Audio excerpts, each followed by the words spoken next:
Muy buenas tardes tengan todos ustedes. Agradecemos su interés en este ejercicio de reflexión que convoca el Grupo de Mujeres en Agua de Latinoamérica y el Caribe. Este grupo es de formación reciente, es diverso, plural y dinámico y se reúne con propósitos muy definidos como la organización de los webinars que hoy nos convocan. Les cuento que en marzo pasado asistimos a la conferencia de la ONU sobre agua para plantear la importancia de la incorporación o fortalecimiento de la perspectiva de género en las políticas públicas hídricas, especialmente en los países de nuestra región. Toda vez que sentimos que la cultura de igualdad e inclusión sigue sin impulsarse de forma decisiva, percepción que se sustenta además en el informe respectivo de la CEPAL del año pasado, en el que se indica que 12 de los 33 países miembros no tienen un instrumento explícito en esta materia. Por otro lado, muchos de los que hemos diseñado políticas, iniciativas o hemos tratado de diseminar información, nos encontramos sin datos desagregados o pertinentes en diferentes escalas y ámbitos, lo que afortunadamente fue señalado como una de las líneas de acción prioritaria del Programa Mundial de Evaluación de los Recursos Hídricos de la UNESCO. En el evento de la ONU, nosotras nos comprometimos a seguir promoviendo la reflexión, acciones o iniciativas concretas para incluir o fortalecer este enfoque en las políticas públicas. En particular, la preocupación adicional que originó la realización de esta serie son los cambios políticos en la región y avances o retrocesos que podrían generarse en la dimensión señalada. Consideremos además que el propio secretario general de la ONU, Antonio Guterres, señaló que la igualdad de género se alcanzaría en 300 años al ritmo al que vamos. Entonces, nosotros lo que quisimos hacer fue un ejercicio comparativo en el que haremos un repaso de la gobernanza, del marco de gobernanza hídrica de cada país, que ayude al público en general a entender la complejidad en el gobierno del agua y que a las personas especialistas con experiencia o aquellas en formación y a las personas interesadas nos permite identificar áreas de oportunidad y cooperación regional. Adicionalmente, vamos a estar sistematizando la experiencia en una publicación y ponemos a su disposición un formulario de contacto para que quienes quieran sumarse o sumarnos en este tipo de esfuerzos nos puedan contactar.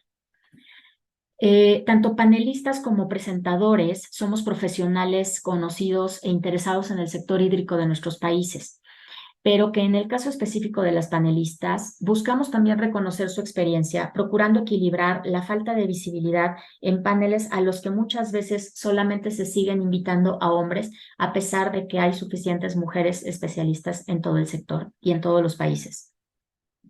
Pues, no pretende ser un intercambio de expertos, sino un conversatorio y un llamado a interesados y ocupados en mejorar la gestión del agua desde la identificación de propuestas y alianzas serias y con la mayor cantidad de actores posibles. Pues con los resultados que hemos visto en el cumplimiento de las metas de los ODS, no podemos darnos el lujo de desperdiciar recursos, tiempo y mucho menos talento, ni tampoco de asignar los ya de por sí pocos recursos existentes a programas o proyectos que no demuestren su eficiencia y efectividad. Es tiempo, pues, de sumar. Todos tenemos un lugar en este marco de gobernanza, pero es importante tener claro cuál es ese papel, cuáles son nuestras áreas de responsabilidad y también de experiencia en ese sentido, para no duplicar y para avanzar más rápido en la atención de los problemas relacionados con el agua. Ahora, pues con mucho gusto damos la bienvenida y agradecemos a las organizaciones co-convocantes que nos acompañan el día de hoy, a la UAM, Universidad Autónoma Metropolitana, y a la Asociación Mexicana de Hidráulica, así como a invitadas especiales conectadas el día de hoy. Antes, les informo que esta sesión será grabada y que por políticas de seguridad la conexión con el público es a través de YouTube. Ah, para estos webinars y posteriormente voy a explicar la dinámica del resto de la sesión. Eh, Adelante, por favor. No sé si ya empezamos con el mensaje de la ingeniera Lorena Limón de la Asociación Mexicana de Hidráulica, por favor.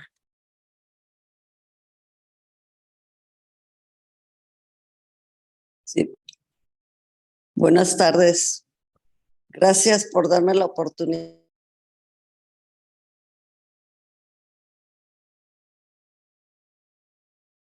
Lorena, te dejamos de escuchar.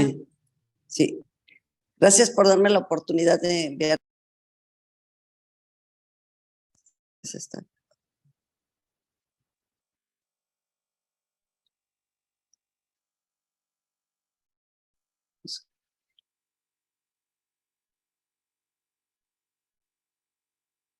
La Asociación Mexicana de Hidráulica es una organización gremial que durante más de 50 años ha contribuido en el conocimiento de la ciencia y la técnica al servicio del sector agua, a través del trabajo de sus profesionales en todo el país y de la mano con las instancias de gobierno y organizaciones de todo tipo que se suman al propósito de la Asociación Mexicana de Hidráulica. Todo ello a través de las secciones que tenemos en todo el país. Las mujeres siempre han sido un elemento fundamental en el fortalecimiento de la asociación, pero es hasta el año 2020 que se propuso la reforma de nuestros estatutos para la incorporación de 2 vocalías en el Consejo Directivo para ser ocupada por mujeres. A través de dicha acción afirmativa, logramos ocupar más posiciones que nos han permitido escalar y tomar espacios cada vez de mayor responsabilidad. Y es el caso que soy la primera mujer en ocupar este cargo de la presidencia de la Asociación Mexicana de Hidráulica a nivel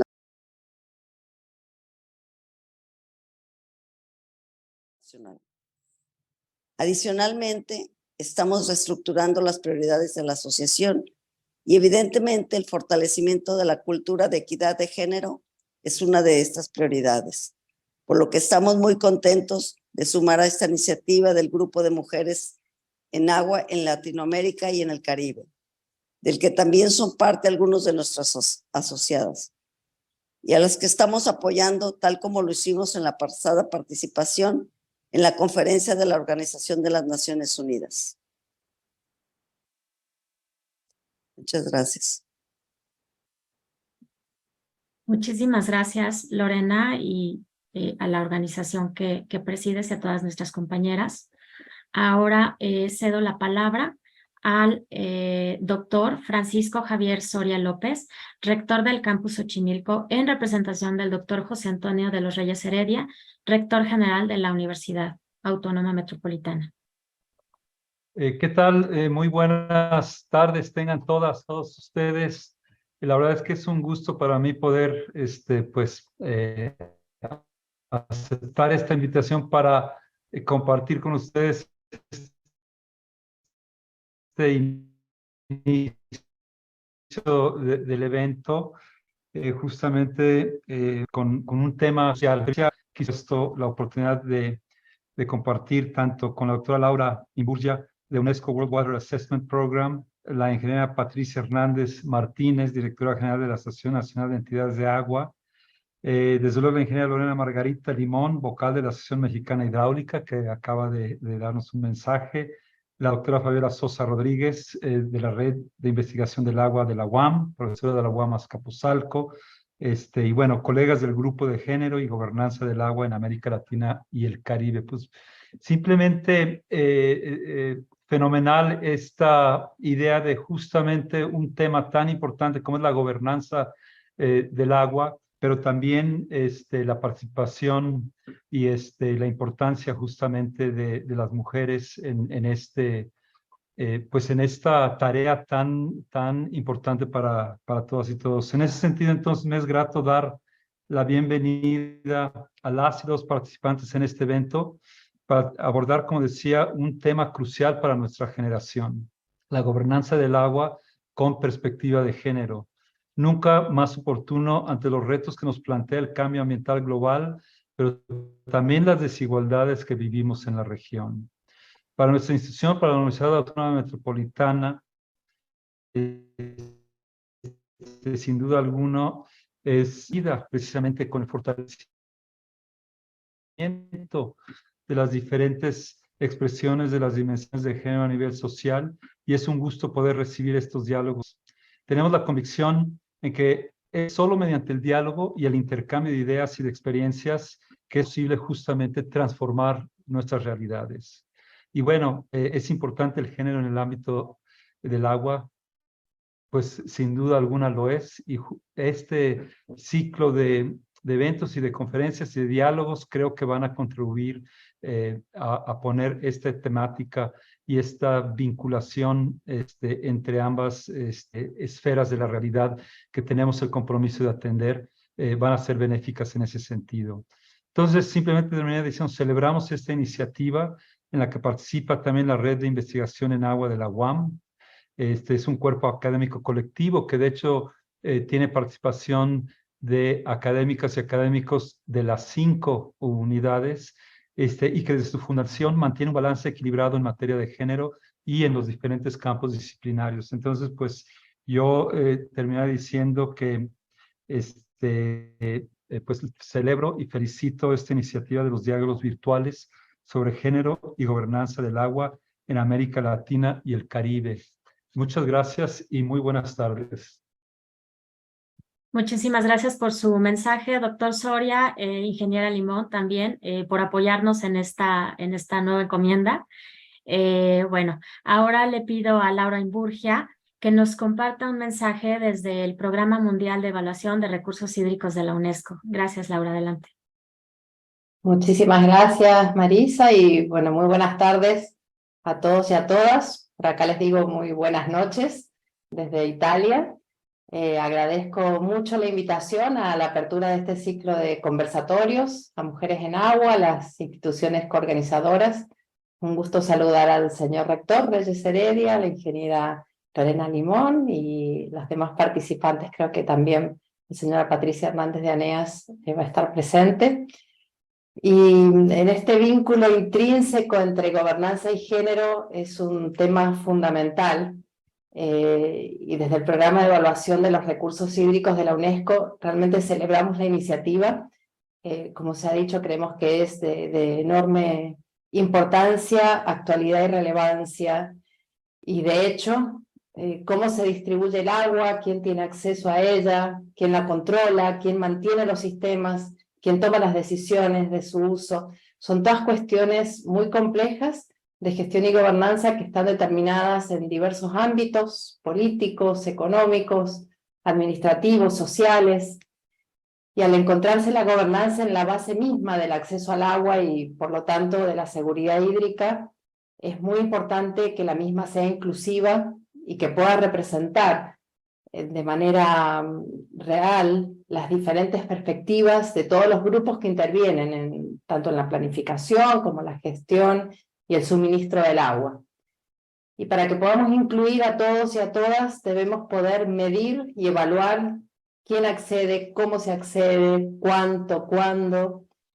Y como decía Marisa en su introducción, para ello es muy importante agregar datos de agua por sexo. Esto es un primer paso fundamental para el logro de proyectos inclusivos. Ya es bien conocido que hay una muy importante falta de datos confiables. Solo un 37% de los países del mundo producen regularmente datos de agua desglosados por sexo en lo que hace a agua potable y saneamiento. En otras áreas de los recursos hídricos como fundamentales, como la agricultura, estos valores son mucho menores.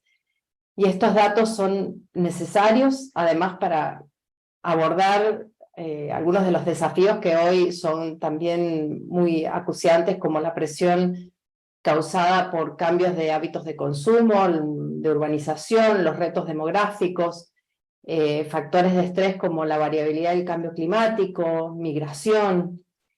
Y la buena noticia es que existen alternativas y herramientas para cerrar esta brecha de datos de agua.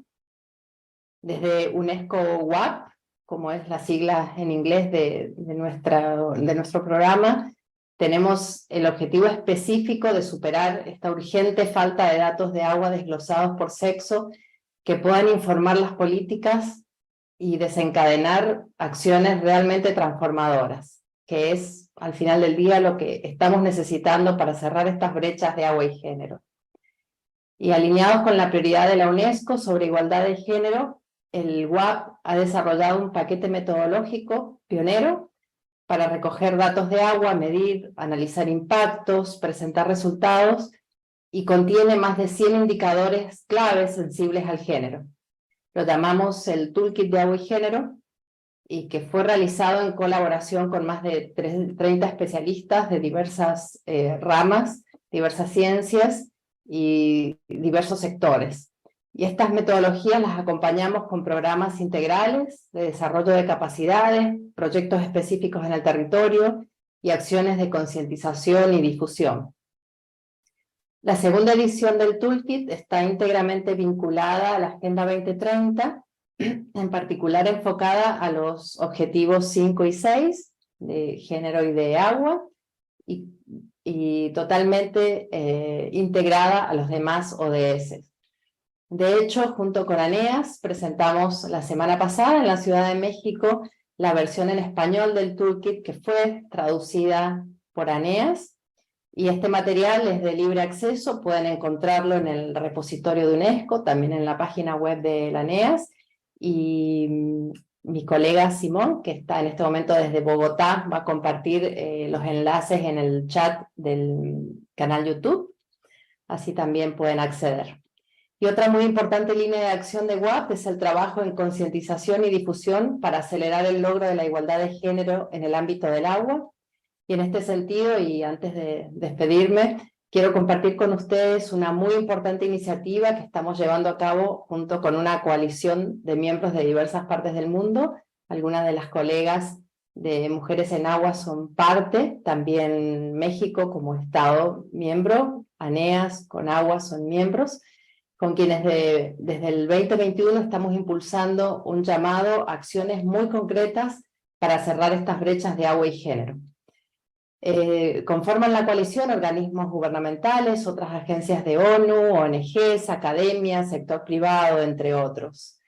Y también la semana pasada tuvimos en la Ciudad de México nuestra primera reunión operativa. ANEAS fue nuestro generoso miembro anfitrión, donde empezamos a definir un plan de trabajo teniendo como premisa 5 aspectos fundamentales que me gustaría también dejarlos ahora planteados para esta temática de los conversatorios: presupuestos con enfoques de género, superar estereotipos de género, cerrar brechas entre políticas e implementación, promover liderazgos y participación significativa de las mujeres y cerrar las brechas de datos de agua desglosados por sexo.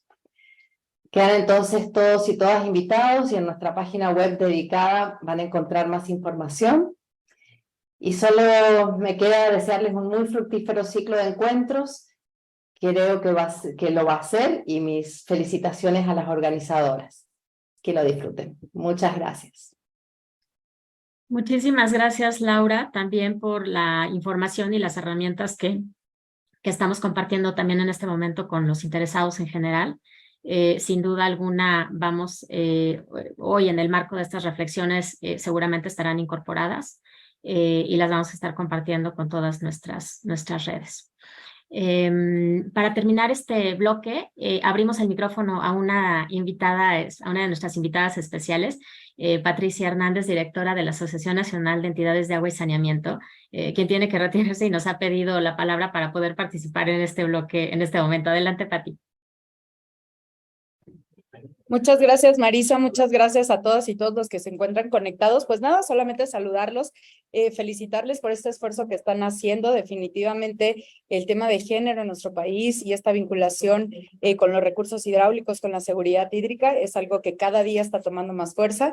Y como bien lo comenta Laura, la semana pasada tuvimos una jornada muy importante durante toda la semana, esta implementación del Toolkit de género, que como bien menciona, lo pueden encontrar en la página de ANEAS, esta reunión de la coalición.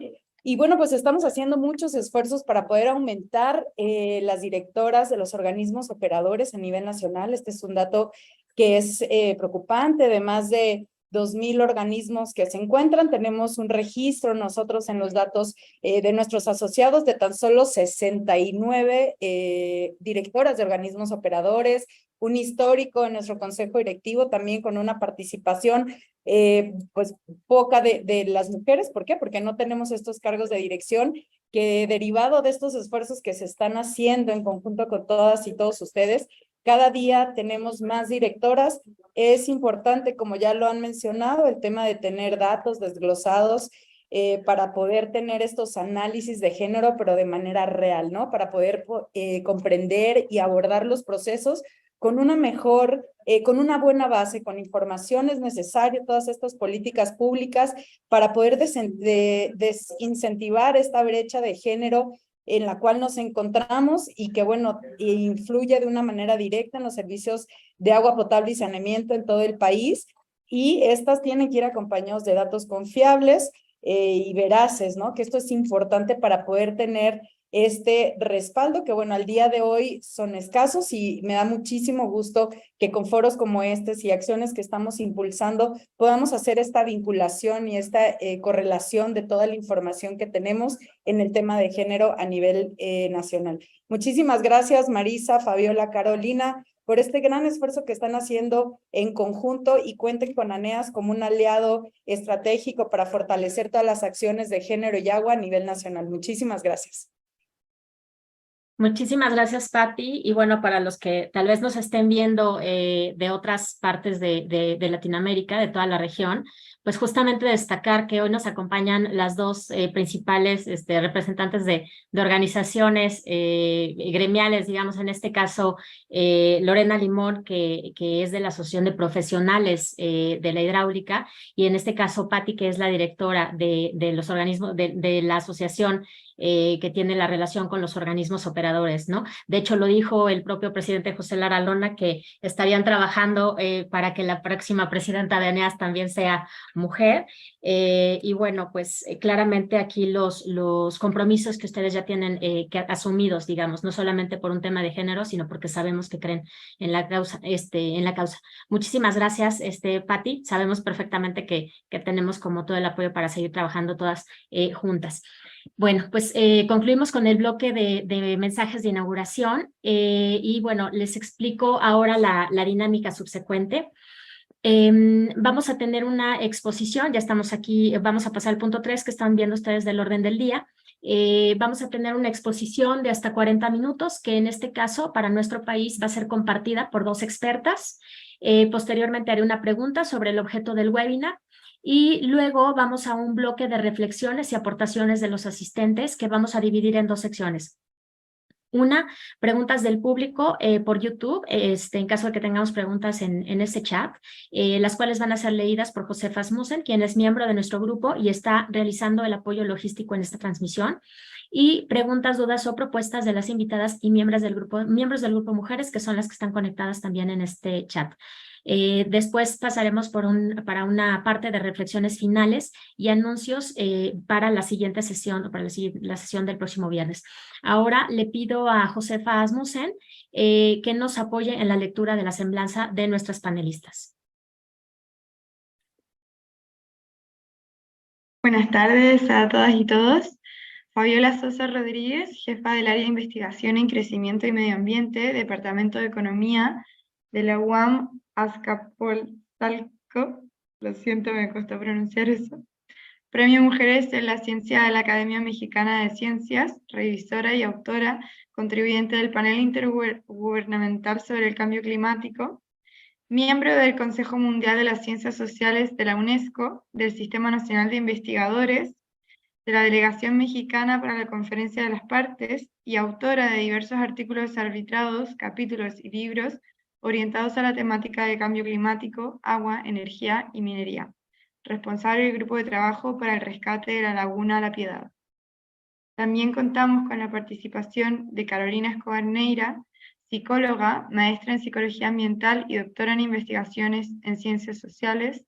Tiene amplia experiencia en trabajo con poblaciones en situación de vulnerabilidad y en temas relacionados con derechos humanos, gobernanza y uso sustentable del agua, educación ambiental y gestión comunitaria de bienes comunes.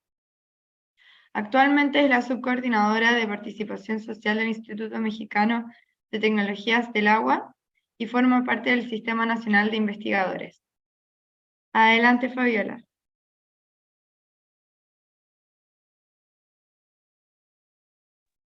Muchas gracias. Voy a compartir mi presentación.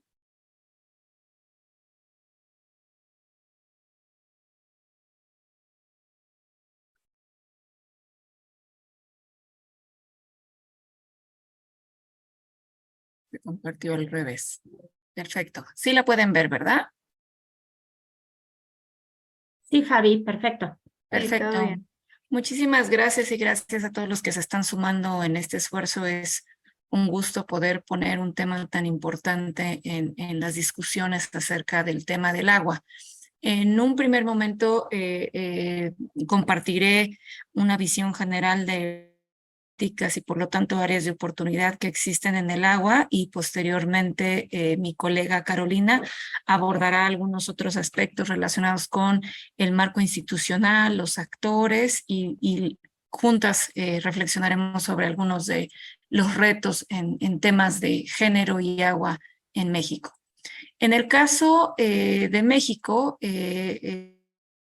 prácticamente la mayor parte del agua superficial proviene de la precipitación, que se concentra básicamente durante la temporada de lluvias, que ocurre de junio a octubre. Si un volumen importante de esta precipitación se evapotranspira, queda disponible una tercera parte de dicha precipitación para consumo humano. Sin embargo, por cuestiones a la contaminación de las aguas superficiales, en realidad requieren llevar a cabo procesos de tratamiento, lo cual nos pone en una situación de que menos de una tercera parte de este volumen se encuentra disponible para un consumo humano seguro. Solo un 5% recarga los acuíferos. Por otro lado, es importante destacar para los que no conocen la geografía de nuestro país, en el norte y centro, en la cual la disponibilidad del agua es menor en comparación con la zona sureste, cuya disponibilidad es considerablemente mayor. Sin embargo, ha habido una distribución tanto de la población como de las actividades económicas que no ha considerado estos elementos relacionados con la disponibilidad del agua, porque las principales ciudades del país, en donde se concentra el mayor número de habitantes, en donde se produce más del 80% de la riqueza del país, bueno, son las zonas que tienen la menor disponibilidad, ¿no? Cercana a este 21%, mientras que la zona sur-sureste, que tiene casi el 80% de la disponibilidad, pues produce solo este 12% y concentra 20% de la población, ¿no?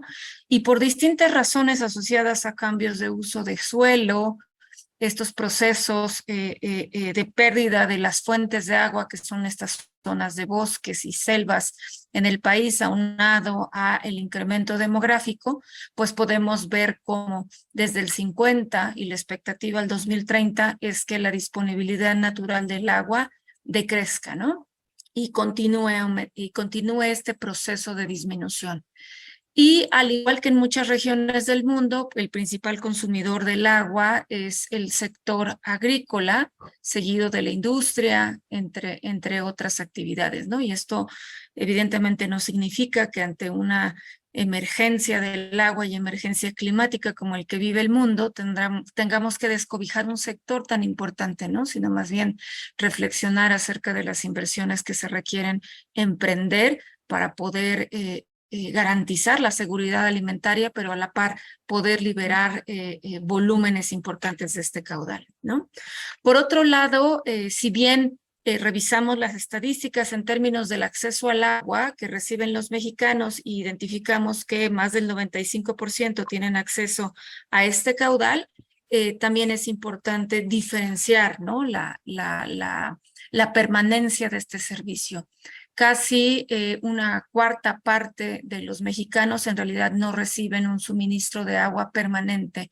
Lo reciben una vez a la semana, 2 veces. Y bueno, esto tiene implicaciones importantes porque tienen que buscarse mecanismos alternativos para poder garantizar el acceso al agua, en donde evidentemente sabemos que hay impactos diferenciales entre hombres y mujeres, ¿no? Situación que es muchísimo más marcada cuando estamos hablando de cómo están estos accesos en la zona rural, ¿no? Cabe destacar que sí han habido emprendimientos interesantes para aprovechar la cosecha de agua de lluvia, pero esta básicamente representa entre un 10 y 15% del volumen total consumido en los hogares. Por otro lado, una parte importante de nuestros acuíferos presentan distintos tipos de problemáticas, en particular sobre explotación.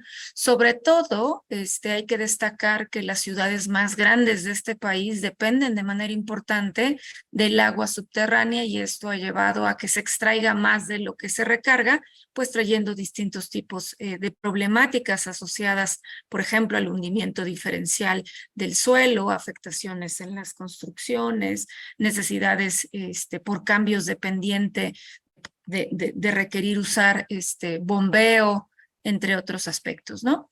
Como les comentaba al principio, en un análisis que se ha hecho de la calidad del agua superficial, se ha detectado que más del 70% presentan algunos niveles de contaminación, ¿no? Y esto es importante destacar porque en parte esta contaminación se atribuye a las descargas de aguas residuales no tratadas, tanto domésticas como industriales, que se presentan en distintos puntos, ¿no? Y se han hecho estimaciones acerca de los costos que representa el no tratamiento, el cual supera los 57 millones de pesos por año. Y bueno, esto nos pone en una situación relevante, sobre todo cuando tenemos que considerar que situaciones como la pandemia, que seguramente tendremos algunos otros eventos con variaciones del COVID o con otro tipo de vectores que se pudieran presentar, pues van a requerir seguir impulsando estas estrategias para garantizar la salud, en donde evidentemente los grupos que no tienen acceso al agua se van a ver más afectados por no cumplir con todas estas estrategias para garantizar su salud. Y además de estas condiciones, quisiera destacar un fenómeno importante que está ocurriendo en el país, que son las sequías. En realidad, gran parte de nuestro territorio está enfrentando procesos importantes de sequías y usualmente asociamos estas sequías a que ocurren sobre todo en los estados del norte, ¿no? Aguascalientes, Coahuila, Nuevo León. Sin embargo, en realidad estos procesos de sequía están afectando a más de la mitad del país y los que viven en la zona metropolitana, que es la zona que tiene mayor dependencia a volúmenes de agua externos a la propia cuenca, pues muchas de estas zonas están enfrentando periodos de sequía moderada y esto lo tenemos que tener en cuenta porque pone en evidencia que la variabilidad climática está teniendo incidencia importante en la disponibilidad del agua y que tendríamos que estar trabajando en el desarrollo de las estrategias de adaptación.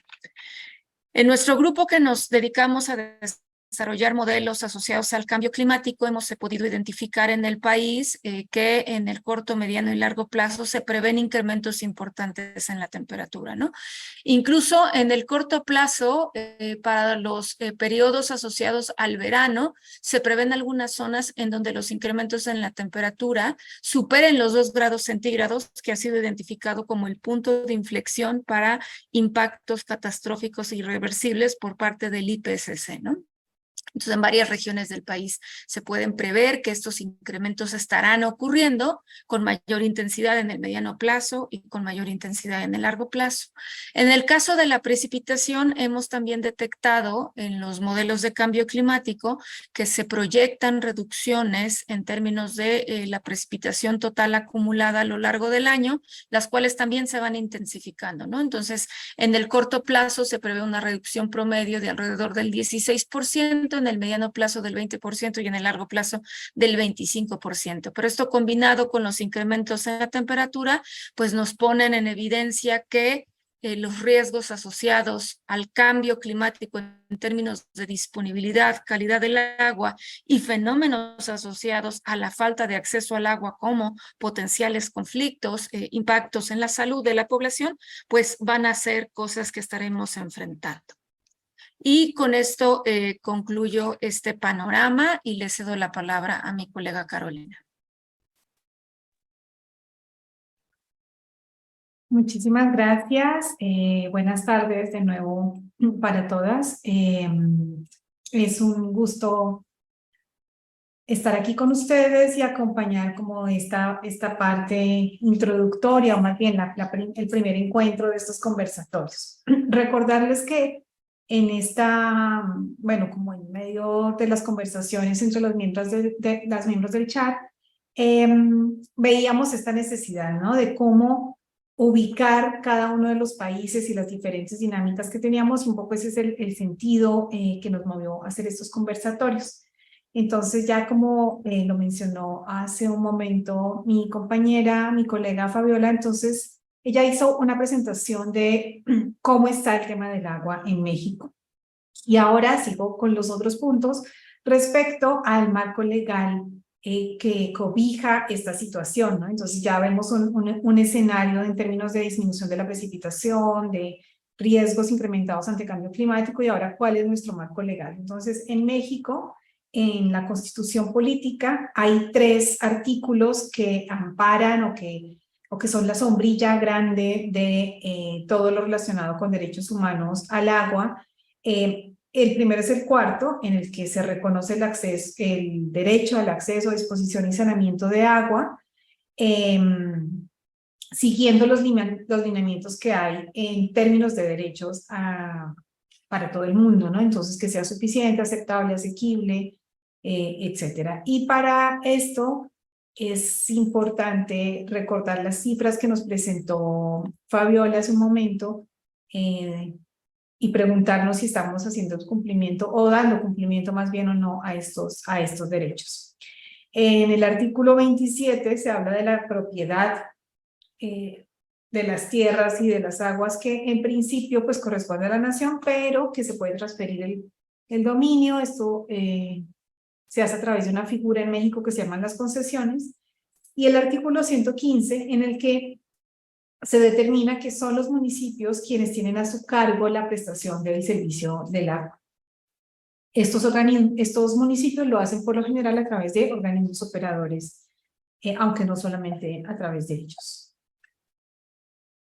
Bien, la estructura general de la Semarnat, que es la Secretaría de Medio Ambiente y Recursos Naturales, que es en donde se deposita todo el tema del agua, pues está dada por estas entidades que aparecen acá. Dentro de la Semarnat, que es la Secretaría de Medio Ambiente, que en otros países es ministerio, se les llama, es el equivalente, estaría la Comisión Nacional del Agua y la institución en la que yo trabajo, que es el Instituto Mexicano de Tecnología del Agua. Serían como 2 entidades que trabajan el tema. Bien, ahora, la estructura general, la estructura administrativa, digamos, del agua en México, lo presentamos en estos ejes. El primero es el Ejecutivo Federal, es decir, a nivel nacional existen 2 figuras que serían la Comisión Nacional del Agua, que como les acabo de decir, hace parte de la Semarnat, y los organismos de cuenca, que hacen parte de la Comisión del Agua, ¿no? Entonces, aquí en el Ejecutivo Federal, pues es la máxima autoridad en materia hídrica. La Comisión Nacional del Agua es quien administra las aguas nacionales y tiene carácter técnico, normativo y consultivo. Entonces, la orientación o lo que se busca es que tenga un enfoque hacia la gestión integrada del agua. Luego, a nivel de gobiernos estatales o departamentales, en el caso de Colombia, o bueno, hay otros nombres en toda Latinoamérica. Entonces, a nivel de los gobiernos de los estados existen las comisiones estatales. Estas comisiones estatales son quienes regulan ya a nivel estatal y aportan los recursos para infraestructura, para mejoramiento de servicios de agua, de saneamiento y otros temas. Luego de esta, o sea, ya tenemos el nivel nacional, luego está el nivel estatal, ahora el gobierno municipal. En el gobierno municipal pues están los organismos operadores, que son quienes proveen los servicios.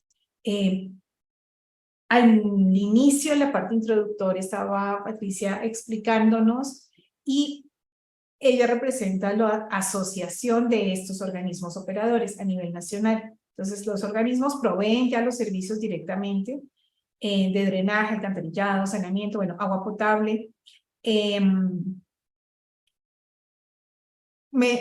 O sea, son la instancia a través de la cual los gobiernos municipales prestan ese servicio. Y además tenemos, por eso está esta línea aquí establecida, tenemos las juntas locales, comités de agua, sistemas comunitarios, bueno, tienen diferentes nombres, que atienden o más bien prestan los servicios de agua y de saneamiento a localidades y comunidades, ¿no? Más pequeñas que quedan por fuera del alcance de los organismos operadores. Entonces está el panorama nacional y aquí vamos bajando. Bien, tenemos entonces 13 organismos para la administración del agua. Tenemos 3 organismos de cuenca. Este es el mapa de México. Están aquí los 13 identificados. Y estos organismos de cuenca, pues son organismos pues, técnicos, administrativos, jurídicos, que se especializan por regiones hidrológico-administrativas, que aquí ya tenemos como una primera dificultad, porque hay regiones hidrológicas que se conforman, tiene una lógica de hidrológica, ¿no? Pero se conforman por diferentes estados en términos de divisiones políticas. Entonces esto hace un poco más complicado su manejo, su administración. Dependen directamente de la dirección de la Conagua y cuentan con consejos consultivos en los que participan diferentes instancias a nivel nacional y municipal. Luego tenemos 26 consejos de cuenca. Un poco la idea de esta presentación es mostrarles administrativamente cómo funciona el agua en México. Entonces tenemos 26 consejos de cuenca. Aquí también están iluminados. Si lo comparamos con el anterior, vemos cómo puede haber hay 13 regiones hidrológicas, pero tenemos 26 consejos de cuenca, ¿no? Entonces hay regiones que tienen 2 consejos. Estos no están subordinados a la comisión, son órganos colegiados que tienen atribuciones de concertación, de apoyo, de consulta, y son una iniciativa muy importante en términos de participación. Estos consejos de cuenca tienen, aquí ustedes ven en este gráfico, un poquito la conformación. Tiene un comité directivo, vocales, que son del gobierno federal, de los gobiernos estatales, de los gobiernos municipales, pero también tiene vocales usuarios y de la sociedad organizada. Entonces aquí es donde la participación por género es importante o cobra relevancia mayor en esta instancia y también en las instancias de las juntas locales y los comités de agua.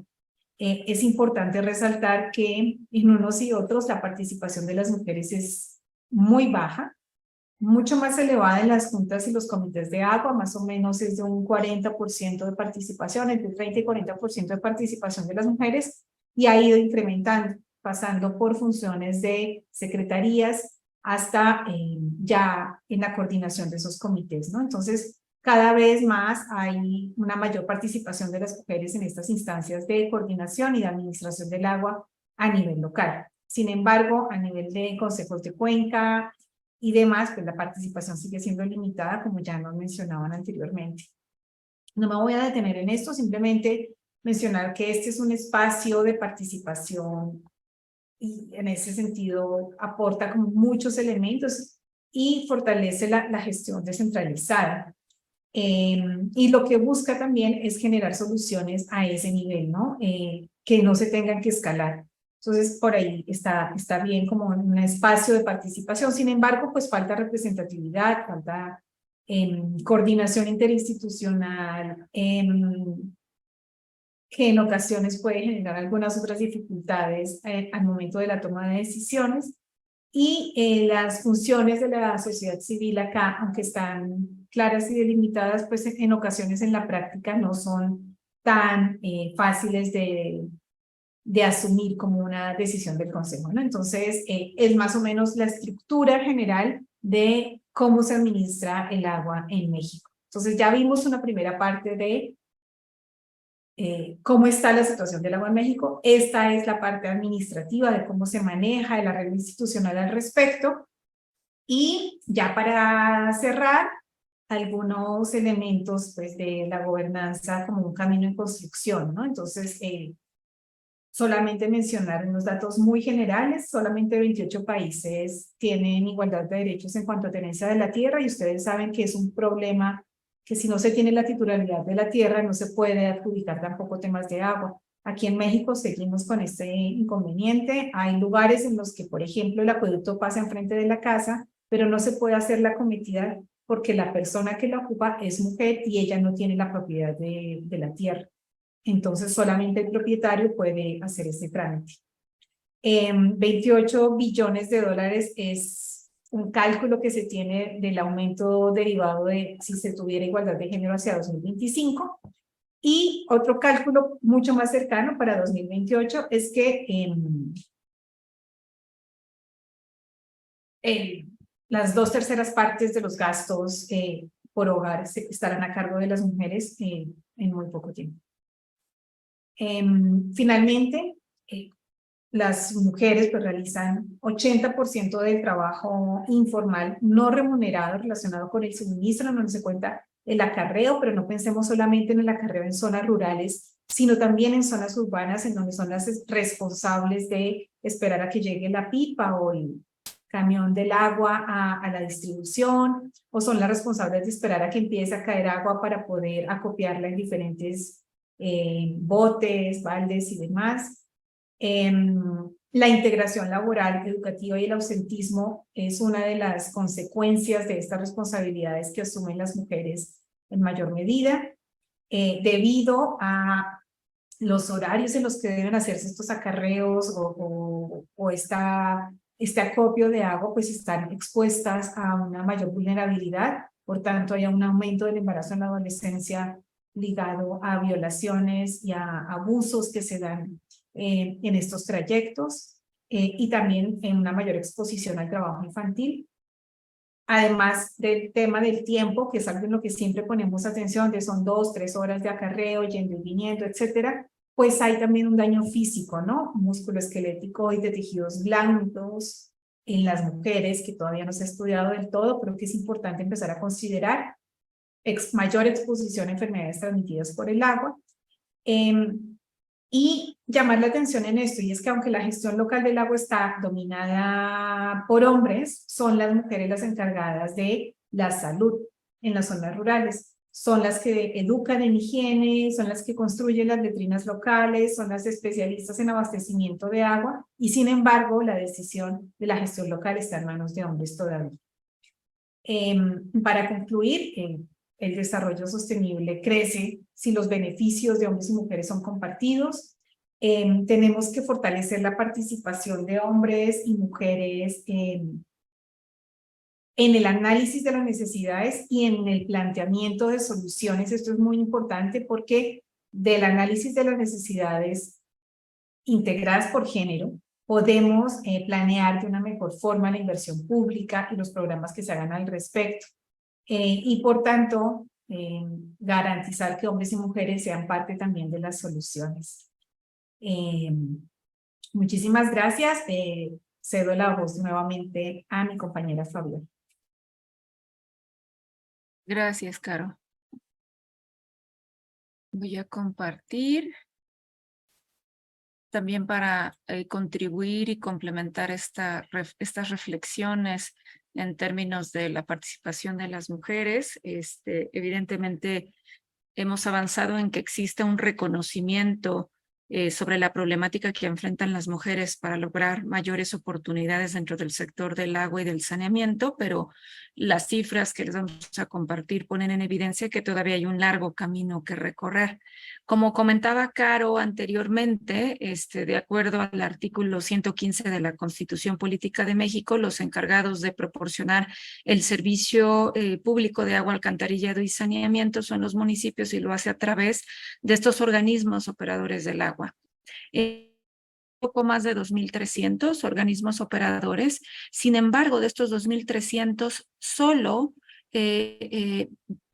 en términos de la dirección de los mismos, hay 28 mujeres, ¿no? Esto representa una participación de las mujeres en el total de la dirección de los organismos operadores de 1.22%. Y podemos pensar que esta brecha de participación entre mujeres y hombres en estos puestos estratégicos se presenta solo en la dirección de los organismos operadores. Sin embargo, también verificar en las áreas técnico-operativas en particular y en diferentes puestos directivos a nivel de subdirecciones. Por ejemplo, los puestos directivos de los organismos operadores, hay una participación de mujeres de 21% y menos de un 1% de esta participación está relacionada con actividades técnicas operativas, ¿no? Y entonces, estas brechas de la participación de las mujeres en los puestos técnicos operativos los podemos también verificar al interior de los organismos operadores, en el sentido de que, por ejemplo, del total del personal que labora en los mismos, solo 6.8% ocupados por mujeres, mientras que vemos equilibrios y una clara reducción de esta brecha entre hombres y mujeres cuando hablamos de puestos más de carácter administrativo, contable. Pero ¿qué pasa al interior del país? Existen también marcadas diferencias federativas, en donde los organismos operadores cuentan con una mayor proporción en puestos directivos que llegan a alcanzar hasta un 33%, pues son Baja California, Guanajuato, Sinaloa, Chihuahua, Durango, Zacatecas, Estado de México, que básicamente son estados que se encuentran en la zona norte y centro del país. En caso contrario, las entidades en donde los organismos operadores presentan una menor proporción de mujeres en puestos directivos, pues pensaríamos que no debería de ser que es la capital del país, pero sí, en realidad así es. Ciudad de México está dentro de estos estados con menor proporción de mujeres ocupando puestos directivos, al igual que Chiapas, San Luis Potosí, Campeche y Tabasco, que en realidad donde se encuentran estos casos más extremos, donde solamente hay una mujer en puestos directivos, como es el caso de Tabasco, pues son entidades que se encuentran al sur del país, en donde la escolaridad de las mujeres es marcadamente menor que la de los hombres, pues por una falta de oportunidades para continuar con sus estudios, ¿no? Y estos resultados pues ponen en evidencia la posible existencia de barreras para poder ocupar posiciones de alta gerencia, en particular en áreas más de tipo técnico, ¿no? Esto por un lado. ¿Qué ocurre en el caso de los consejos de Cuenca? Caro ya nos explicaba cómo estaban constituidos estos consejos de Cuenca. Finalmente, los consejos de Cuenca coadyuvan junto con los organismos de Cuenca responsables de la gestión del agua en las 13 regiones hidrológico-administrativas, pues en aspectos de coordinación y concertación entre los diferentes usuarios, ¿no? Entre la Comisión Nacional del Agua, los órdenes de gobierno, los representantes de los usuarios y los representantes de la sociedad civil, ¿no? Entonces, estos consejos de Cuenca constituyen espacios reconocidos formalmente para la gobernanza del agua en México. Y debido a la extensión y complejidad de los actores, las problemáticas y las actividades económicas de estas 13 regiones hidrológico-administrativas, pues encontramos estas 26, ¿no? Entonces, si pueden ver la estructura del Consejo de Cuenca tiene un presidente, tiene un secretario técnico, que básicamente es el director del organismo de Cuenca, que forma parte de la CONAGUA en esta región hidrológico-administrativa. Cuenta con vocales del gobierno, de los gobiernos estatales y municipales, que no pueden exceder el 35% del total de la vocalía, y tiene vocales representantes de los usuarios y de la sociedad civil, que al menos tienen que ser el 50% del total de las vocalías.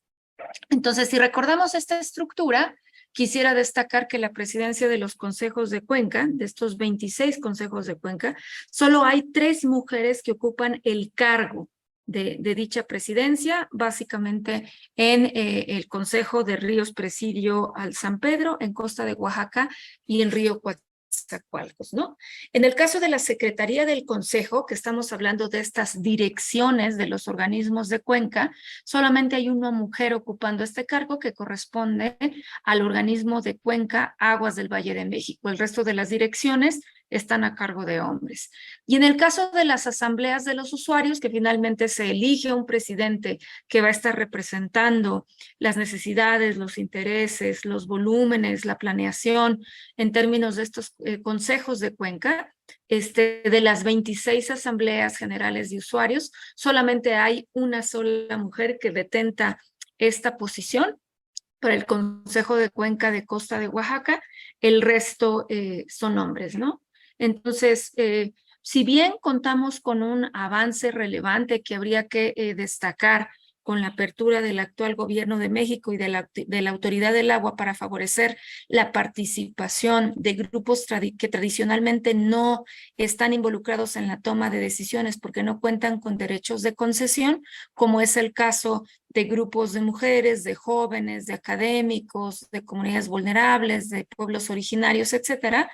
Vale la pena comentar que en este proceso de este sexenio, de los 26 consejos de Cuenca que existen, en 11 de ellos ya se cuenta explícitamente con una vocalía que representa al grupo de mujeres, ¿no? Y esto es algo que se tiene que reconocer y que celebrar, aunque evidentemente hay mucho camino por recorrer, pero esto también ha permitido de alguna manera que del 100% de la participación que existe en los consejos de Cuenca en términos de las distintas vocalías, usuarios y sectores de la sociedad organizada, exista una representación del 16% del total de mujeres, ¿no? Entonces, con esta cifra, pues nos pone una idea de los retos que tenemos que afrontar y reflexionar, ¿no? Para que juntos podamos ir avanzando la temática, ¿no? En términos de estas reflexiones, pues podemos ver que existe una marcada desigualdad entre hombres y mujeres para ocupar puestos claves en la toma de decisiones, lo cual evidentemente incide en qué tipo de estrategias se implementan, en cómo se comprenden las problemáticas del agua y en la misma identificación de soluciones, ya sea de manera consciente o inconsciente, hay brechas importantes y por lo tanto, entre los principales retos es que se requiere impulsar la sensibilización tanto de hombres como mujeres sobre estas disparidades, además de impulsar políticas públicas en todos los sectores y a todos los niveles que permitan construir nuevas feminidades y masculinidades que modifiquen los estereotipos y prejuicios que definen nuestros roles de género, ¿no? Y que finalmente han obstaculizado la participación de las mujeres en el sector hídrico. Algo que quisiera destacar es que no se trata de cumplir cuotas, sino que existan los mecanismos y los espacios para que haya una participación efectiva, informada y eficaz de las mujeres, que cuenten con los conocimientos, con las capacidades y con las oportunidades para que esta participación represente cambios positivos que nos permitan avanzar hacia una gestión más sustentable, ¿no? En este sentido, no se debería de pensar en una participación en términos de cantidades o asientos, sino más bien participaciones en términos de calidades que contribuyan a estos cambios positivos, ¿no? Y finalmente, para incidir en las políticas públicas, en los marcos normativos e institucionales, como ya lo mencionó Laura, lo mencionó Patti, lo mencionó Caro, Marisa, pues es crucial poder medir para poder tener un diagnóstico más claro y poder tener los instrumentos que nos permitan dar seguimiento a dichos avances, ¿no? Y en este sentido, algo importante que se está impulsando es la divulgación, ¿no? Estamos tratando de impulsar en un primer momento esta publicación con estas experiencias en América Latina y el Caribe para contar con un diagnóstico base que de ahí nos permita seguir identificando todas estas áreas de oportunidad con esta serie de conversatorios que vamos a estar llevando a cabo para conocer estas dinámicas y problemáticas presentes en 6 países de la región de América América Latina y que se espera que para el próximo año continuemos esta conversación, ¿no? Y una contribución fundamental en este sentido ha sido la que han hecho UNESCO WAP con la publicación de estos manuales donde se proponen más de 105 indicadores sensibles al género en 10 temas prioritarios que sin duda que con esta información desglosada por sexo se va a poder contar con evidencia para poder identificar roles, responsabilidades y oportunidades, ¿no? En términos de estos aspectos, ¿no? Y quisiera aprovechar también para agradecer a las personas y autoridades que están apoyando a poder trabajar y visibilizar estas cifras desagregadas por sexo, tanto de Conagua como de ANEAS, así como las personas que apoyaron la realización de estos conversatorios y de la futura publicación, ¿no? Muchas gracias. Y bueno, hacer comercial también aprovecho, ¿no? Que bueno, va a estar esta publicación, seguramente la van a poder encontrar en estas páginas y en esta página también pueden encontrar la última publicación que tenemos acerca de la sequía en México, ¿no? Que está de manera gratuita para su uso. Muchas gracias, Fabiola y Carolina. Creo que en principio estamos cumpliendo con el objetivo que nos marcamos, que era conocer el esquema de gobernanza, los actores en nuestro país, evidentemente el contexto, y por otro lado, ya acceder, digamos, a algunos de los espacios en los que creemos que se puede realizar esta medición y hacerlo, digamos, de una forma ya sistemática, como lo acaba de decir Fabiola. Tal vez también señalar, digamos, que es tanto la parte de las propias organizaciones que estamos dentro del sector del agua, digamos, digamos, mapear y entender cómo está la equidad de género adentro de las organizaciones, pero también hacia afuera, que es el diseño de las políticas y que es las políticas o programas que tienen incidencia en la calidad de vida de los mexicanos, de las mexicanas en particular, y más de estas comunidades que son las más altamente vulnerables y en donde más tenemos el enfoque, digamos, de derechos humanos, en donde Carolina, por ejemplo, ha contribuido en el diseño de los indicadores de derechos humanos ya con datos desglosados por género y en donde en algunos casos todavía no podemos llegar al nivel de desglose, digamos, hasta nivel de localidades, por ejemplo. Entonces, que eso todo nos va marcando retos. Me regreso, también me voy a una pregunta que es parte también de lo que comentamos, del contexto social de la región, digamos, que es un poco esta parte de elecciones, ¿no? En México, por ejemplo, tenemos elecciones presidenciales el siguiente año y acabamos de tener elecciones en el Estado de México. Como resultado de esas elecciones tenemos una gobernadora mujer y tenemos también, por ejemplo, la creación de una Secretaría del Agua. Ayer, sí creo que fue ayer, también se presentó, por ejemplo, una nueva ley para el uso y aprovechamiento y cuidado del agua en la Ciudad de México.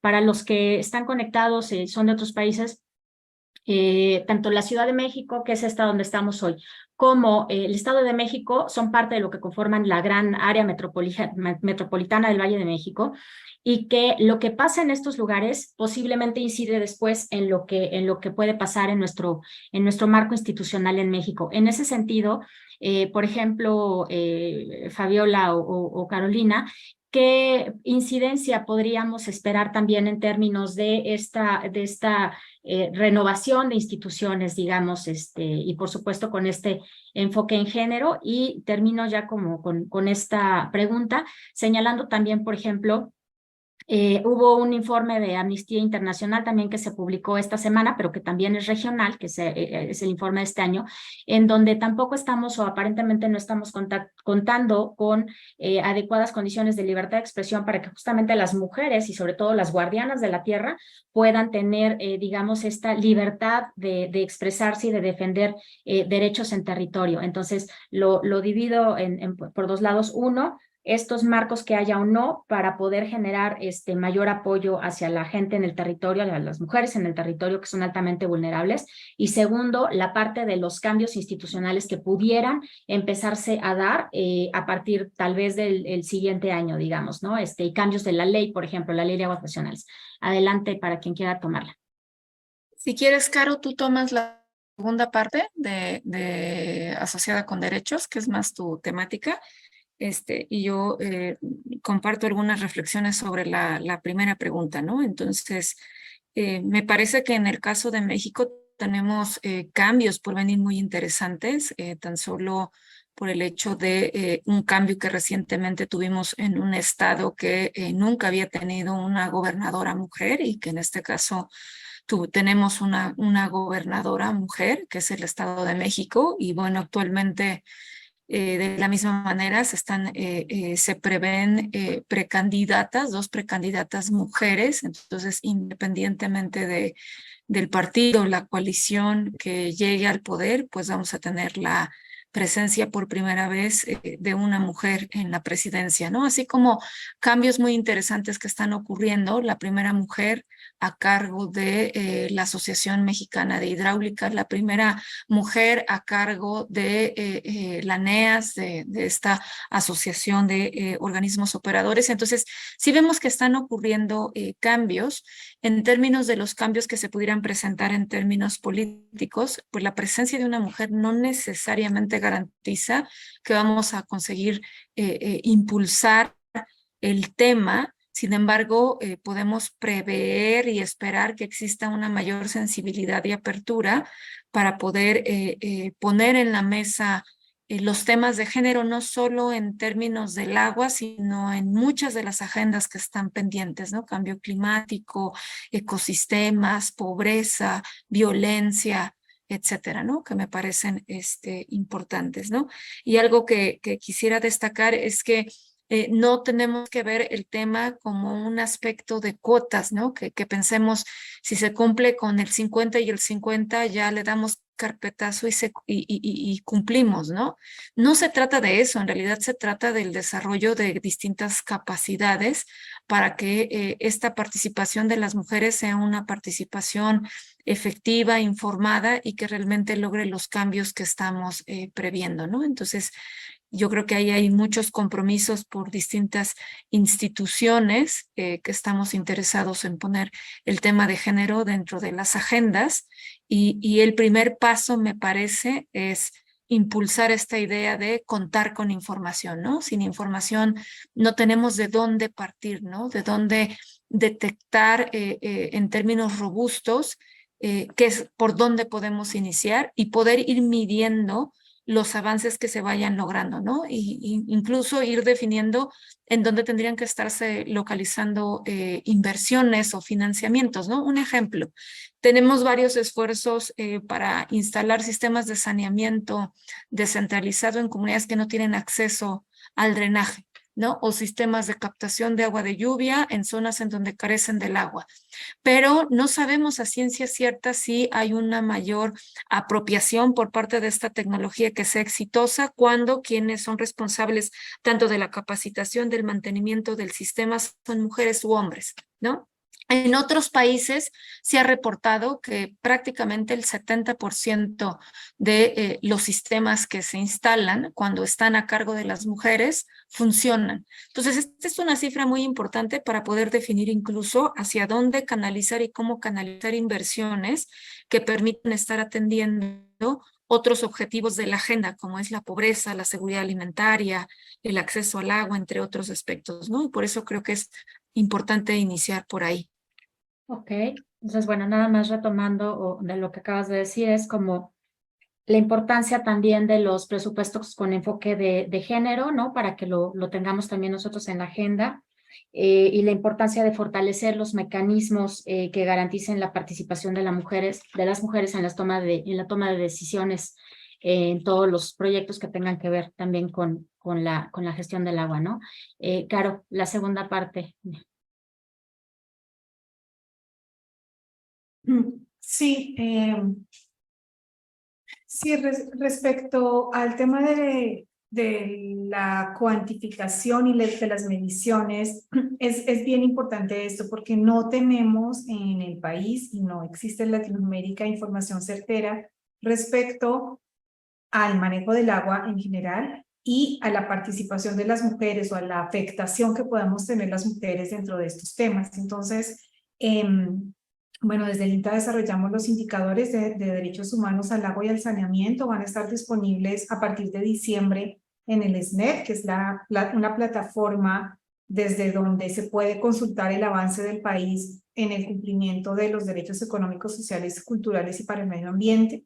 Allí sí van a incorporar la primera medición de derechos al agua y tienen un enfoque de género que hasta el momento no se había considerado. Y esto es importante porque lo que no se conoce es muy difícil atacarlo. Entonces no teníamos cifras certeras de cómo está la situación de género en términos de agua en el país. Y eso también impide que se haga una planeación estratégica específica para atender la situación. Entonces, si ustedes ven, por ejemplo, en las cifras de cobertura del país siempre se habla del 94, 96% de una cosa o de la otra, de saneamiento, de agua potable, y respecto a ese 6 y 4% no hay nada.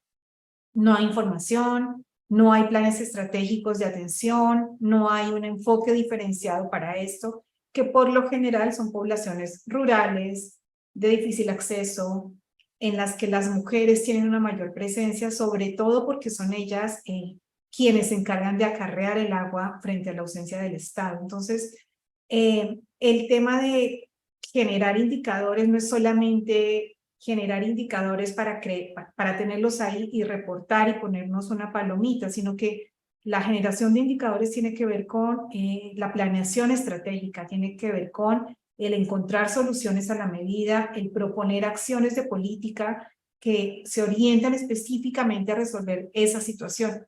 Y eso creo que es un avance y un aporte de México para Latinoamérica en primera instancia y para el mundo en términos de metodología y de formulación de indicadores. Entonces yo creo que así como tenemos las instancias de participación en los consejos de cuenca y demás, estas deben ser tomadas por las mujeres. Igual el tema de los indicadores no es solamente una medida, sino que es que también nos facilitan a las mujeres desde la sociedad civil o desde las instituciones públicas, académicas y demás, se convierten en una herramienta para la exigibilidad de los derechos. Entonces, si tenemos ahí unos datos certeros, nos va a permitir también hacer que eso se exija, ¿no? Entonces, la exigibilidad de los derechos es también una herramienta que nos va a permitir el acceso a la información, ¿no? Entonces, creo que en esos dos aspectos es importante el tema. Claro, digo, retomando y recordando también porque está conectada justamente Josefa, que es parte de una generación más joven y que en la medida en la que también estamos incorporando o se están involucrando más las propias mujeres y los jóvenes, son justamente aquellos quienes están exigiendo los derechos, como está señalando, y muchos de ellos avanzando en otros países hasta procesos de judicialización, ¿no? Te digo, también para que lo tengamos dentro de nuestros análisis y casos de éxito, o de referencia, perdón. Voy a abrir el micrófono. Tenemos unas preguntas aquí en el chat. Natalie, no sé si quieras abrir tu micrófono para hacer una de tus preguntas, por favor. Claro que sí, Mario. Muy buenas tardes. Aquí estoy hablando desde Bogotá, Colombia.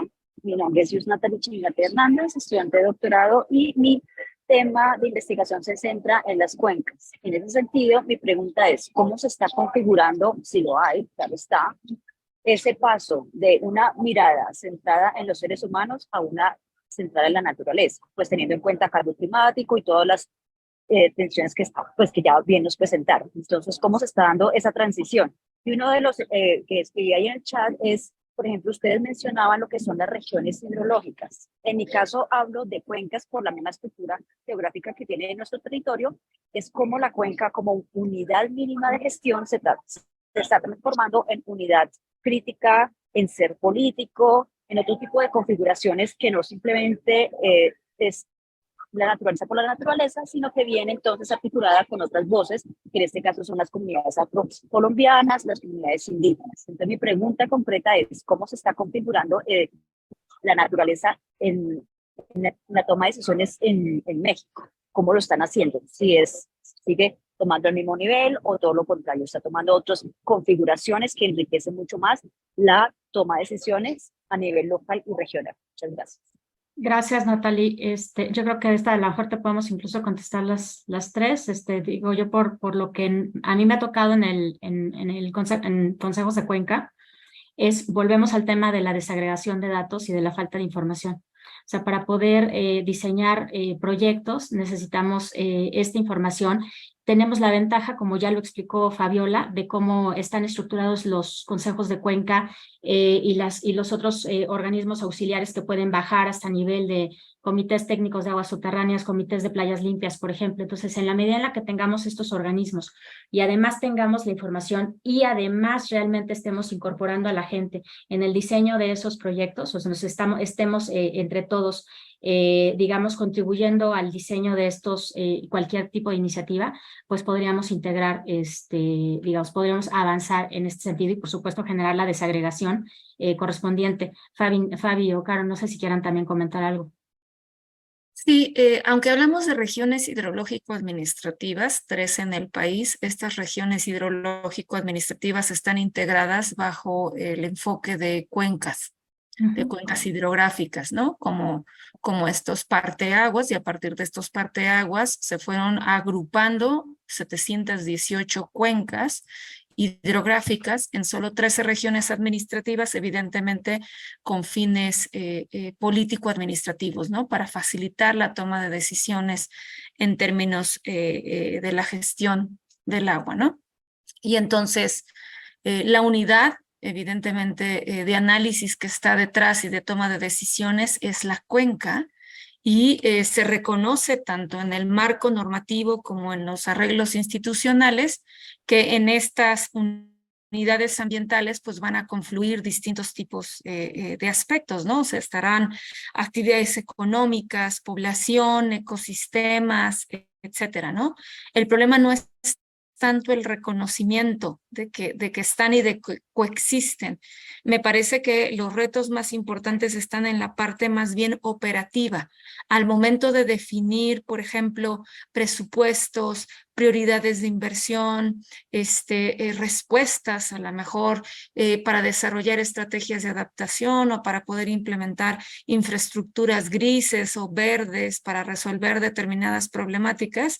El problema está en poder poner de acuerdo a más de 3 entidades federativas, ¿no? Estamos hablando de 3 estados o provincias, los cuales tienen que poner sus respectivos recursos y esfuerzos para poder atender estas problemáticas, ¿no? Entonces, poner de acuerdo a estas entidades o poner de acuerdo a los representantes de los usuarios y de estos gobiernos en los consejos de cuenca ya nos lleva a otro nivel de complejidad, ¿no? Entonces, en términos de los marcos institucionales, legales, definiciones de estos arreglos, me parece que están allí, que más bien donde tendríamos que estar avanzando la discusión y reflexión está más orientada a poder mover la parte operativa para atender estas problemáticas, poniendo los recursos económicos, humanos, técnicos para poder atender las problemáticas.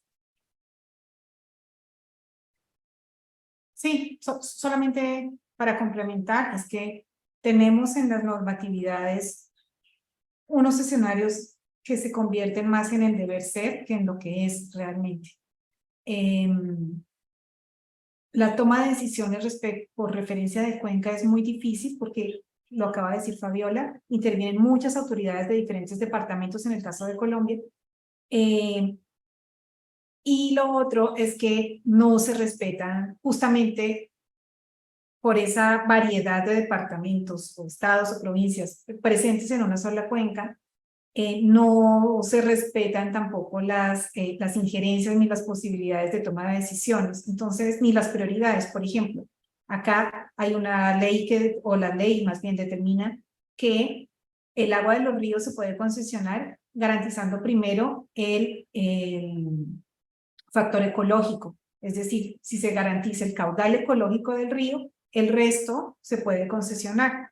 Y acá hay ríos que se han concesionado al 100%, como también pasó en Colombia, en La Guajira, con el río Ranchería, dejando a la población en hambre y sequía total. Entonces, hay un esquema y un diseño institucional adecuado para el manejo por cuenca, pero en la implementación es donde se muestran las grandes dificultades.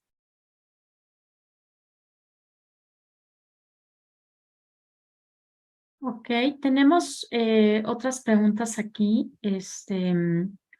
pero bueno, también se nos está avanzando el tiempo, como ustedes me digan.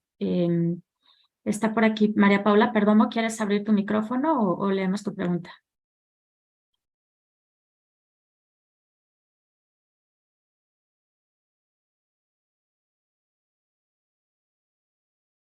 A ver, la pregunta es, ¿qué experiencias de incidencia sociopolítica lideradas por mujeres mexicanas destacarían en relación con la gobernanza participativa del agua o la gestión integral del recurso hídrico?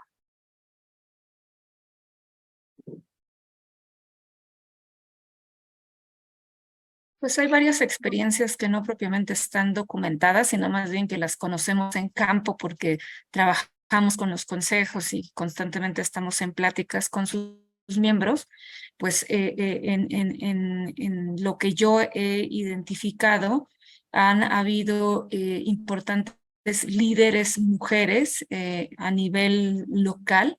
Y estas líderes mujeres evidentemente han impulsado, posicionado distintos tipos de estrategias o acciones, por ejemplo, para recuperar barrancas, para recuperar cuerpos de agua, para recuperar ecosistemas, y impulsan la creación de organismos auxiliares dentro de los consejos de cuenca.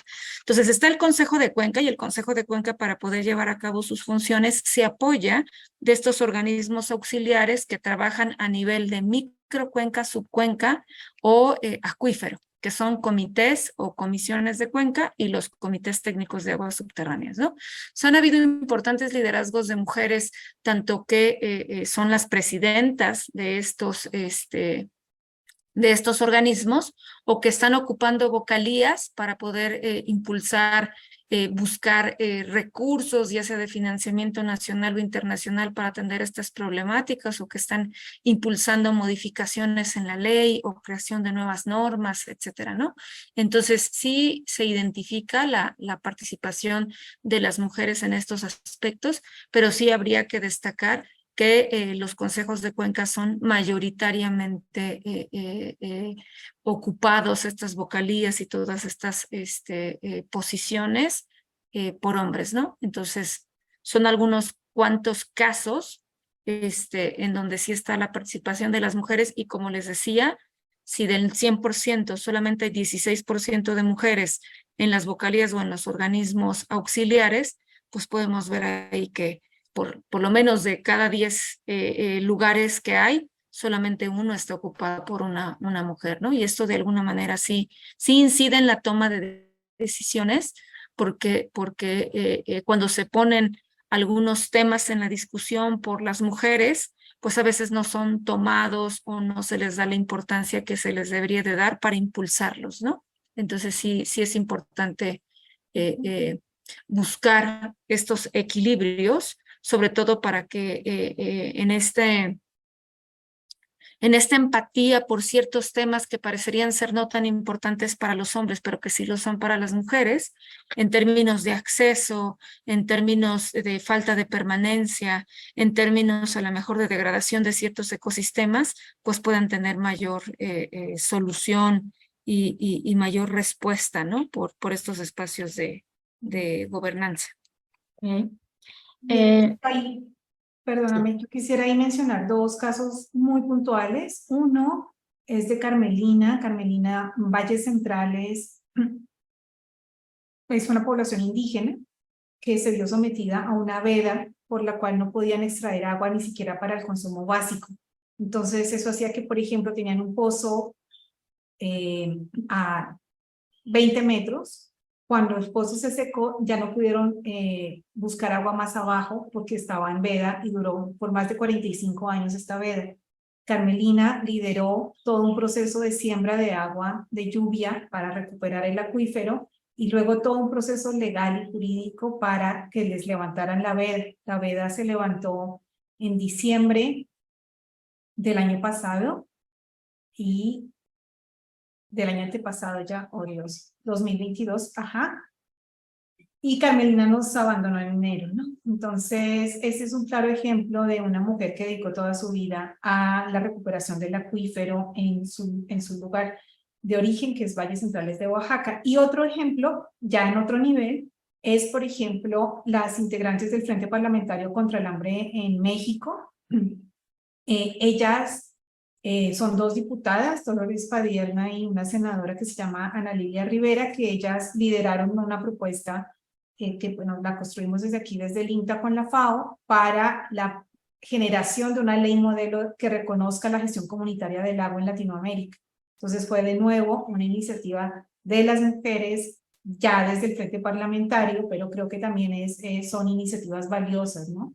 Y así tenemos otras. En la Ley de Aguas Nacionales hay un liderazgo femenino muy fuerte, bueno, ahora menos fuerte, ahora está un poquito más del lado masculino, pero originalmente fue liderado por mujeres, ¿no? Entonces, creo que son luchas que damos las mujeres desde diferentes ámbitos. Acá tenemos académicas muy importantes y reconocidas a nivel nacional, que estamos dando la lucha desde otros lugares. Tenemos miembros acá, por ejemplo, Erika también, que ha participado desde también en la defensa del agua desde otro ámbito más urbano de la Ciudad de México. Tenemos los ejemplos que acabo de dar desde la legislación y a nivel de territorio, pues infinidad de ejemplos, porque sobre todo, como ya lo mencionamos, somos las mujeres las más afectadas con el tema del agua. No formamos parte de la toma de decisiones al respecto, pero sin duda que en el abasto y en la lucha por el agua, nuestro papel es definitivo. Gracias. Gracias, Caro. Hay una cuestión que destaco de lo que acabas de decir, que es justamente la visibilización, ¿no? Que es parte de lo que tratamos justamente de hacer hoy con ustedes, con nosotras, pero que creo que también tenemos como que esa idea de recuperar este tipo de acciones que se hacen en el territorio y hacer un mayor reconocimiento de todas estas luchas que ha habido antes. Aprovechando que efectivamente está Erika Macedo conectada, que estaba en el programa de cosecha de agua de lluvia de la Ciudad de México y que se ha anunciado digamos, un fortalecimiento de esa línea de acción aquí en la Ciudad de México. Erika, no sé si quisieras prender tu micrófono. Lo que quisiéramos preguntarte también es ¿cómo incidió, cómo desde tu experiencia, cómo el llevar a cabo el programa de cosecha de agua de lluvia, de captación de agua de lluvia en la Ciudad de México, pudo haber o no tenido alguna incidencia específicamente en las mujeres que fueron parte de este programa? Ay, muchas gracias, Marisa, muchas gracias por la invitación y también a Carolina por la mención. Es un gusto compartir este espacio con mujeres tan admiradas por mí. Ya aprendí mi cámara. Fíjate, tu pregunta es bien interesante. Uno de los temas que yo trato de poner siempre sobre la mesa cuando se habla del programa Cosecha de Lluvia es la experiencia de aprendizaje que tuvimos durante la implementación misma. Y es un hecho que es pues el programa más grande, yo creo que a nivel mundial de este tipo en ciudades, ¿no? Y eso pues ya en sí mismo es un gran reto. Ahora, en este proceso como de aprendizaje, la verdad es que el diseño mismo inicial de los primeros años, del primer año, no teníamos visibilizado el tema de las mujeres y que fue un aspecto que así se puso sobre la mesa de forma natural, como desde el territorio, y que lo tuvimos que considerar para los siguientes años. Sí o sí tuvimos que poner sobre la mesa la transversalización de la perspectiva de género en el programa, y una de las cosas que tratamos de cuidar mucho, pero que creo que sigue siendo uno de los grandes retos, es de qué manera dejamos de aumentar el trabajo hacia las mujeres, porque digamos, yo creo que esa es una de las grandes preguntas que creo que se pueden responder mucho con los temas que ya nos pusieron aquí sobre la mesa, ¿no? Que tienen que ver con la participación de mujeres, la perspectiva de mujeres en la toma de decisiones y que se trate de involucrar a todas las personas, en este caso a nivel de hogar, porque nos hemos dado cuenta que si no es así, en realidad más que el beneficio le estamos dejando más trabajo a las mujeres, pues por estos aspectos de cuidadoras, este rol de cuidadoras que se nos ha dado, ¿no? Históricamente, y pues otros aspectos estructurales que tiene que ver con la división de tareas, etcétera, ¿no? Entonces, sí ha habido un impacto, digamos, positivo con la implementación del programa y por supuesto creemos que no es suficiente, que de esta manera pues hemos ido aprendiendo, se ha ido aprendiendo y que pues si se pudiera continuar en la línea de aprendizaje sería lo idóneo, ¿no? Porque no es un tema acabado, estamos todavía, digamos, como en esa línea. Y sí, lo que se ha mencionado aquí, las mujeres somos las personas más afectadas por la falta de agua, pero al mismo tiempo, pues somos quienes menos podemos tomar decisiones, incluso a nivel de hogar. Y aquí podría traer muchas experiencias, pero por la falta de tiempo lo voy a dejar aquí. No sé si contesté.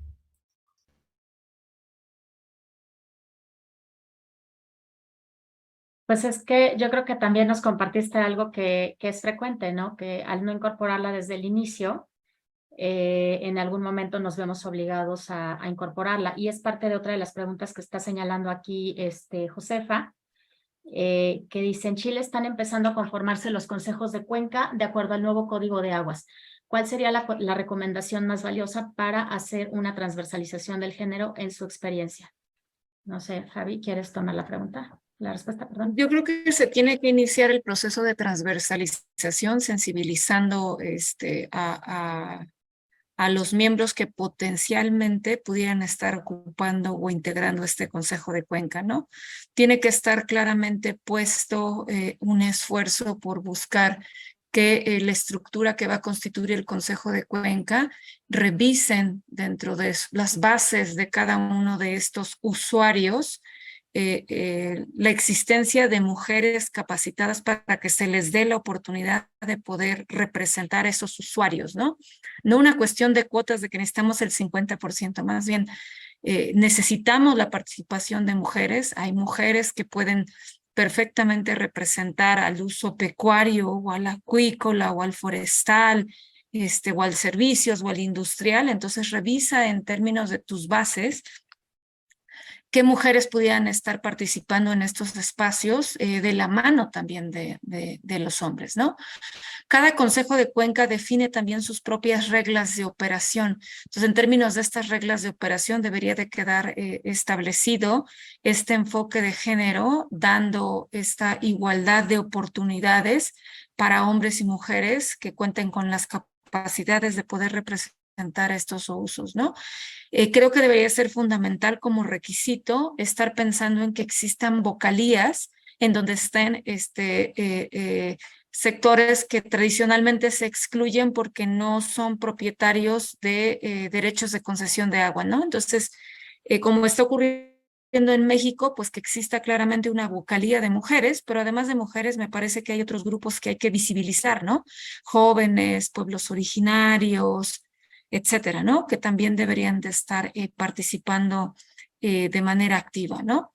Y de la misma manera, estar buscando y ser muy conscientes de que finalmente estas representaciones, ya sea como presidente del Consejo de Cuenca o en términos de los organismos de Cuenca o presidenta de la Asamblea de los Usuarios, todas estas presidencias o secretarías pueden finalmente estar siendo ocupados por mujeres que tengan las capacidades para poder tener pues bajo su responsabilidad cargos de esta naturaleza, ¿no? Pero yo creo que es algo que se tiene que decir, no pensar que lo saben o que están conscientes. O sea, en el proceso en el que se está estructurando hay que hacer mención de estas temáticas, ponerlas en la mesa, que estén en el reglamento, que estén en las estructuras y que las mismas personas que van a ocupar estas vocalías, que tienen que tener procesos de capacitación para entender cómo son los procesos de gestión integrada, cuáles son sus obligaciones, cuáles son sus responsabilidades al formar parte de estos consejos, se les incluyan también temas transversales de género, ¿no? Para que estén más sensibles a estos procesos. Muchísimas gracias, Fabi. Josefa, yo agregaría que depende del momento justo en el que se encuentran dentro del país, digamos, en términos de la actualización de estas reglas o de marcos legales, de forma que dependiendo si están, digamos, en la parte constitucional o en la parte de una ley federal o algo así, y la parte que menciona Fabiola, ya son las reglas internas una vez que este tipo de organizaciones están creadas. Entonces, yo creo que ahí lo que podemos también resaltar es que es importante identificar que todos estos instrumentos queden alineados desde el más alto nivel, y que también como siempre que estamos insistiendo últimamente en todo lo que es gestión del agua, yo sigo insistiendo en esta parte de que la planeación y el diseño de todos estos instrumentos son de arriba abajo y de abajo arriba. Entonces, bueno, en el caso de México, pues se supone que también para eso en parte están los consejos de cuenca, para poder hacer propuestas, digamos, para la actualización también de los marcos legales y las reglas de gestión del agua. Vamos cerrando, chicas, porque nos podríamos también quedar como mucho tiempo y les voy a pedir reflexiones finales a Fabiola y a Caro, 1 minuto para reflexiones finales a fin de que podamos ir ya cerrando, por favor. Es que veo primero a Fabiola y luego a Carolina, por eso. Fabi, adelante 1 minuto. Gracias, Marisa. Yo creo que los puntos ya los mencionamos, ¿no? Tenemos que avanzar con estos procesos de sensibilización que son cruciales para poder estar impulsando de alguna manera estas transformaciones en términos de nuestros roles y que precisamente estas transformaciones en nuestros roles permitan la conformación, la formación de capacidades, la educación de más mujeres en los campos de la ciencia y de la ingeniería, más mujeres que estén vinculadas en las áreas técnicas, cooperativas, más mujeres que estén vinculadas en puestos gerenciales, ¿no? Y que se eliminen estos candados de preferencias, no en términos de capacidades, sino preferencias en términos de roles de género para ocupar ciertos puestos de toma de decisiones relevantes, ¿no? Por otro lado, me parece crucial que para poder avanzar eso necesitamos medir. Entonces tenemos que crear los mecanismos, las herramientas e impulsar que se generen la información que permita una toma de decisiones con datos duros para poder ir midiendo cómo vamos avanzando y en dónde están las principales áreas de oportunidad. E insisto que no se trata de un tema de cuotas, sino se trata de un tema de calidades, ¿no? De que exista esta participación efectiva, informada, por parte de las mujeres, ¿no? Entonces, es un camino muy largo y yo creo que mientras más hombres y mujeres estemos involucrados en estas temáticas y las estemos dando a conocer, creo que es más fácil poder ir incidiendo en las políticas públicas. Muchísimas gracias, Fabi, que para eso justamente son parte de estos conversatorios para provocar este tipo de reflexiones y compartir información. Caro. Bien, pues para cerrar, quisiera como retomar el objetivo de este tipo de conversatorios, justamente es ese, ¿no? Conocer cómo se maneja el agua a nivel de cada uno de los países. Aquí tenemos compañeras de Chile, de Colombia, además de las de México presentes. Entonces, creo que es importante conocer este panorama porque las experiencias de todas podemos aprender un poquito, incorporarlo a nuestros propios países. Eso es como para que no lo perdamos de vista. Lo otro, una de las grandes lecciones, yo creo que es la de medir. Para incorporar temas de género, debemos saber cómo estamos en temas de género. Sabemos, pero ya es como un lugar común, sabemos que las mujeres somos las más afectadas por el tema de agua en nuestros países, pero no sabemos en qué medida, ni de qué manera, ni en qué cantidad, ni cómo. Entonces, y no tenemos datos que lo respalden. Por lo tanto, es medir y medir para tomar decisiones, para planear, para hacer seguimiento y para incorporar en nuestras propias políticas a cualquier nivel. Si somos profesoras de escuela primaria, que podamos desde la escuela primaria incentivar en las niñas el amor por la ciencia, el amor por las cosas prácticas también y por las cosas científicas y no solamente por otro tipo de actividades. Si somos activistas, desde allí ver cómo es nuestro activismo con otras mujeres también en el mismo campo, cómo tendemos la mano, cómo lo hacemos, ¿no? Si es desde la academia, cómo estamos incentivando este tema y cómo estamos transversalizándolo en las investigaciones que se nos consultan, si estamos en el gobierno o en un cargo público, entonces cómo dentro de la capacidad de injerencia que tenemos, incorporamos los temas de género, los transversalizamos y hacemos de este un tema,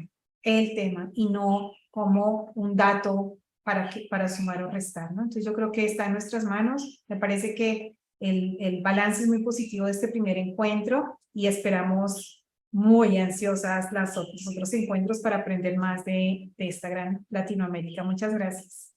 Muchísimas gracias, Caro. Y bueno, solamente retomo algo que también señalaba Carmen Navarro, que todas ustedes saben que también ha sido gran promotora de este tipo de conversación desde hace mucho tiempo.